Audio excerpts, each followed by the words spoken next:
Ozoda Nursaidovani postiga video joylandi. Ozoda opani o'zi emas, 3 ta katta erkak o'zini haqligini isbotlash maqsadida video qo'yishdi. Men syomka jarayonida bo'lmaganman, jabrlanuvchi to'liq bergan ma'lumotiga ko'ra videoni olyapman. Biza bu mavzuni bekitmoqchi emas edik degandek qildinglar. Okalar, agar bekitmoqchi bo'lmaganinglarda voqea bo'lishi bilan 02 chaqirib, aybdorlarni topib, temani yopgan bo'lardinglar. Lekin sizlar jabrlanuvchini o'zi bilan kelishdinglar. Qonun oldida javob berishdan qochib. Bu degani qizi sog'lig'i sizlarni bo'yninglarda. Oyoqqa turguncha sizlar mas'ulsizlar. Lekin $500 berib silib vossizlar.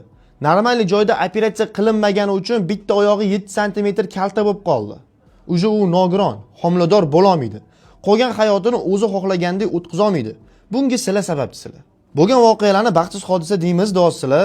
Okalar, O'zbekiston Respublikasi harakat xavfsizligi bo'yicha chiqarilgan qonunlarning ichida baxtsiz hodisalarning oldini olish uchun chiqarilgan moddalar bor. Misol uchun 135-modda.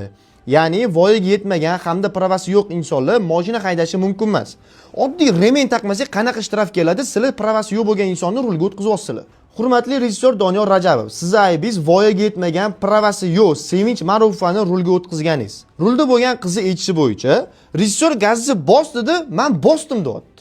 Va eng qizig'i 5 oydan beri bitta qizni nogiron qilib qo'ygan Sevinch Ma'rufova maza qilib ovqatlanyapti, maza qilib uxlayapti. Qanaqa qilib bu qizni vijdon azobi qiynamayapti va qonun oldida javob bermasdan yuribdi.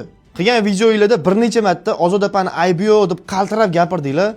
Okalar, olinayotgan klipda zakazchik Ozoda opa hamda production rejissyori javobgar mas'ul bo'ladi bu narsalarga. Men ham medianing odamiman.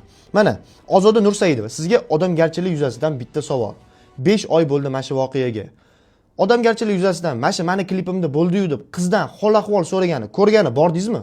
Demak, bundan xulosa qilsak bo'ladi, Doniyor Rajabov productioni o'ziga yuklatilgan mas'uliyatni his qilmasdan qo'l uchida odamlarning hayoti bilan o'ynashgan holatda ishlaydi.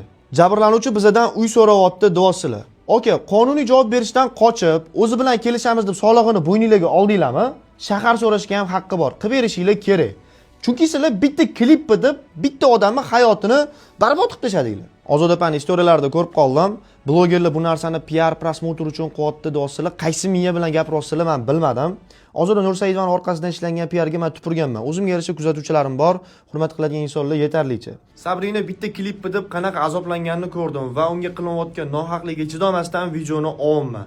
Hurmatli tegishli idora vakillari, Ozoda Nursaidova, rejissyor hamda ruldagi qizga hamma kabi qonun hamma uchun teng, qonuniy chora ko'rishinglarni xohlaymiz. Bu temani bildirish meni vazifam edi, vazifamni qildim. Chorani ko'rasizlar degan umiddaman. Har doimgidek paynali.